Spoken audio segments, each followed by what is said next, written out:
క్రైస్తవులు వడ్డీ వ్యాపారం చేయొచ్చు. చెయ్యి, నేను అడ్డారు కూడా అతడు చెయ్యి. క్రైస్తవులు వడ్డీ వ్యాపారం చేయొచ్చు. ఇలాంటి వడ్డీల మీద బతుకునోడే అన్ని వదిలొచ్చేశాడు మత్తయ్య. ఇలాంటి వడ్డీల మీద బ్రతుకునోడే, ఇలా ఉంటే జీవితం నడ్డి ఇరిగిపోద్దని అర్థమైన వాడే జక్కయ్య. నువ్వు రూపాయికి 10 రూపాయలు, 10 రూపాయలకి 5 రూపాయలు, 5 రూపాయలకి చక్కెర వడ్డీ, ఆ వడ్డీ ఈ వడ్డీ, బారు వడ్డీలు ఎదురు తిరిగితే చెప్పండి బారుగానే సాగతిస్తాడు.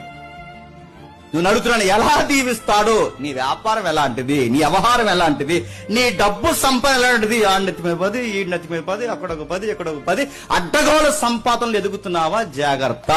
ఇలాంటి దొంగ వ్యాపారాల్లో ఈ టర్న్ లో మనం మాట్లాడుకుంటే, ఈ ట్రెండ్ లో మాట్లాడుకుంటే, దొంగ వ్యాపారంలో అడ్డదిడ్డంగా బాగా బలిసిపోయిన వ్యాపార వ్యక్తుల్లో ఒక వ్యక్తి చెప్పండి, సువార్త రాశాడు. ఆ సువార్త పేరు చెప్పండి. అది అకార్డింగ్ టు చెప్పండి, గాస్పెల్ ఆఫ్ మాథ్యూ.